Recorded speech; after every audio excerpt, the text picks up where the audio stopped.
ാണോ അവിടെ നടക്കുന്നത് തെറ്റാണോ തെറ്റില്ലയോ എന്ന് യു പി ഉസ്താദ് നോക്കി എൻ്റെ ഒരു സത്യമാണെന്ന് യു പി ഉസ്താദ് ബോധ്യപ്പെടുത്തുകൊണ്ട് എന്നോട് പറഞ്ഞു നിന്റെ മുമ്പിലത്തെ എങ്ങനത്തെ ചികിത്സയാണ് അതുപോലെ നീ തുടർന്ന് പോയിക്കോ. ഇയാള് വ്യാപകമായ വ്യാജ പ്രചരണങ്ങൾ ഇയാൾക്ക് വേണ്ടി ഉണ്ടാക്കുന്നുണ്ട്. പ്രചരണം ഇപ്പോൾ ഉദാഹരണത്തിന് പറഞ്ഞാൽ നമ്മളെ മംഗലാപുരത്തെ പ്രശസ്ത അസ്ഥിരോഗ ഷാദറ ഷെട്ടി, അതുപോലെ സമൂഹത്തിൽ ഞങ്ങളെ ആത്മീയനാക്കുന്നുണ്ട് സയ്യിദ് ഫസൽ പുറാത്തങ്ങൾ നിൽക്കുന്നുണ്ട്. ഇവർക്കൊക്കെ ഇയാള് ഇയാളെ ചികിത്സ കൊടുക്കുന്നുണ്ട് എന്നുള്ള രീതിയിൽ വ്യാപകമായ പ്രചരണം ഉണ്ടാക്കുന്നുണ്ട്. അത്തരം ഇതില് അത് അവരറിയാണ്ട് പ്രചരിപ്പിക്കുകയാണ്. സ്ത്രീകളാണത്രേ ഉസ്താദിനെ കാണാൻ വരുന്നവരിലേറെ.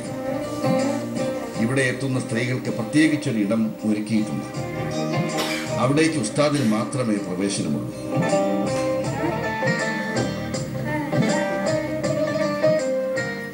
ഇസ്ലാമികമനുസരിച്ചിട്ട് ഇസ്ലാമികമനുസരിച്ചിട്ട് അതിന്റെ വഴിയിൽ കൂടിയിട്ടേ നമ്മൾ ചെയ്യുള്ളൂ. പക്ഷെ അവിടെ അനാചാരങ്ങൾ വഴിയായിട്ട് ചെയ്യൂല.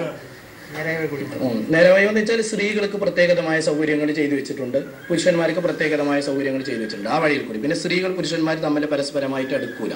അത് അവര് വേറെ സെപ്പറേറ്റ്. അതൊരു ഭാര്യ ഭർത്താവായാലും ഇവിടെ എത്തിയാൽ ഭാര്യ വേറെ ഭാര്യ ഭർത്താവ് വേറെ. സമൂഹത്തിലെ സ്ത്രീകളുടെ അന്ധവിശ്വാസമായിട്ട് കണക്കൂട്ടാം. കാരണം ഏതെങ്കിലും ഒരാൾ ഇത്തരം ചികിത്സമാർ ഇരിക്കുന്നു എന്ന് പറയുമ്പോൾ ഉടനെ ഓടിയെത്തുക എന്നുള്ളത്. ഇനി ചികിത്സയെ കുറിച്ച് ചോദിച്ചാലോ ഉസ്താദ് ഇങ്ങനെയൊക്കെയാണ് അവകാശപ്പെടുന്നത്.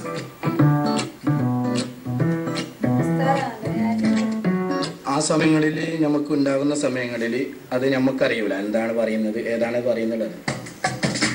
ഇങ്ങനെ ദൈവികമായി കിട്ടിയ കഴിവാണെങ്കിൽ അത് സൗജന്യമായിരിക്കുമല്ലോ.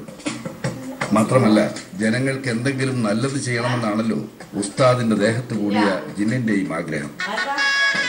പക്ഷെ പണം തരിക്കും പുളിക്കില്ലെന്ന് ഉസ്താദ് പറയും. പിന്നെ കൈകൊണ്ട് വാങ്ങില്ല എന്നൊരു സൗജന്യമുണ്ട്. ഇവിടെ തുടങ്ങുമ്പോൾ തന്നെ നമ്മൾ തുടങ്ങുമ്പോൾ തന്നെ പൈസക്ക് ആഗ്രഹിച്ച് തുടങ്ങൂല എന്ന് പറഞ്ഞിരുന്നു. പൈസക്ക് ആഗ്രഹിച്ച് ഇവിടുത്തെ ജിന്നിന്റെ പ്രത്യേകതയാണ് ഇവരെ പാവപ്പെട്ട് വരും ഒന്നുമില്ലാത്ത ആൾ വരും, 10 പൈസക്ക് ഗതിയില്ലാത്തവർ വരും. അപ്പൊ ഇവിടെ പൈസ എന്ന് പറയുന്ന ഒരു സാധനങ്ങൾ ഇവിടെ ഉപയോഗിക്കൂല. പിന്നെ വെച്ചാൽ അവർക്ക് അറിഞ്ഞിട്ട് ആരെങ്കിലും തന്നു കഴിഞ്ഞെങ്കിൽ ഞാൻ കൈയോട് വാങ്ങലുമില്ല. അവർ അറിഞ്ഞു കഴിഞ്ഞെങ്കിൽ എൻ്റെ പൈസപ്പുറത്തൊരു പണ്ടുണ്ടാവും, പണ്ടാരം. അതിൽ അവർക്ക് കഴിയുന്നത് ഇടാം. അത് ചില 1 ഉറുപ്പ്യായാലും ഞാൻ അതിലിടും, 10 പൈസയെങ്കിലും ഇടും, അവരവരെ കയ്യിലനുസരിച്ചിട്ടിടും. ആ കിട്ടുന്ന കാശ് കൊണ്ട് ചിലപ്പോൾ നമ്മുടെ പള്ളിയിലുള്ള ഉസ്താദന്മാർക്ക് ശമ്പളം കൊടുക്കാം, ശമ്പളത്തിന് ഉപയോഗിക്കും, എൻ്റെ അടുത്ത് നിൽക്കുന്ന കുട്ടികൾക്ക് ശമ്പളം ഉപയോഗിക്കും, എൻ്റെ ജീവിതത്തിലേക്ക് ശമ്പളത്തിന് ഉപയോഗിക്കും. ഒന്നാമതവർക്ക് സമ്പാദിക്കാനൊരു വഴി, രണ്ടാമതവർ എൻ്റെ എട്ടിലുള്ള ആളെല്ലാവർക്ക് സഹായം ഉണ്ടാവും. മനസ്സിലായി പിന്നെ അങ്ങനെ വരാൻ വഴിയില്ല. ആളുകൾ കൈയയച്ച് സഹായിച്ചപ്പോൾ 30 വയസ്സിനുള്ളിൽ 9ാം ക്ലാസ്സുകാരനായ ഉസ്താദ് ഒരുവിധം നല്ല നിലയിലെത്തി. കാരണം കല്യാണം കഴിച്ച് 10 വർഷമായിട്ടും കുട്ടികളുണ്ടാകത്തവർക്ക് ഇവരെ ഇവിടെ വന്നിട്ട് കുട്ടികളുണ്ടായിരുന്നുള്ള അങ്ങനെ പ്രചരണം നടത്തുന്നുണ്ട്. ഇതൊന്നും യാഥാർത്ഥ്യമില്ല എന്നുള്ളതാണ്. നാട്ടുകാരല്ല, പൊതുവിൽ അദ്ദേഹത്തിന്റെ ഇതുമായിട്ട് ബന്ധപ്പെട്ട് നാട്ടുകാർക്ക് കൂടുതൽ ഇതില്ല. കാരണം നാട്ടുകാർ അത്ര കൂടുതൽ അനുകൂലിക്കുന്നില്ല ഇയാളെ. പ്രചരണത്തിന് അടിസ്ഥാനമില്ല. കാരണം ഇതിന്റെ ഇടയിൽ കുറെ ഏജന്റുമാർ വർത്തിക്കുന്നുണ്ടെന്നാണ് നമുക്ക് അറിയാൻ സാധിച്ചത്.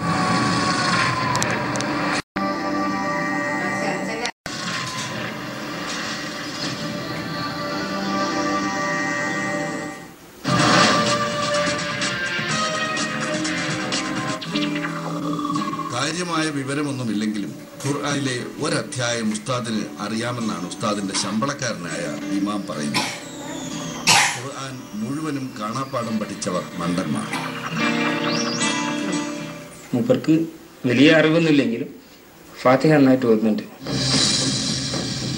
ഇസ്ലാം മതം അനുവദിക്കാത്ത രീതിയിലുള്ള ഉസ്താദിന്റെ ചികിത്സയും മറ്റും എത്രയും വേഗം അവസാനിപ്പിക്കണമെന്നാണ് നാട്ടുകാരുടെ ആവശ്യം.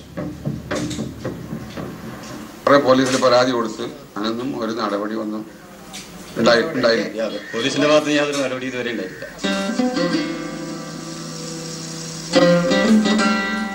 പള്ളികൾ ആരാധനാലയങ്ങളാണ്. സ്രഷ്ടാവിന് വേണ്ടി സൃഷ്ടികൾ സർവ്വതും സമർപ്പിക്കുന്ന പവിത്രമായ സ്ഥാനം.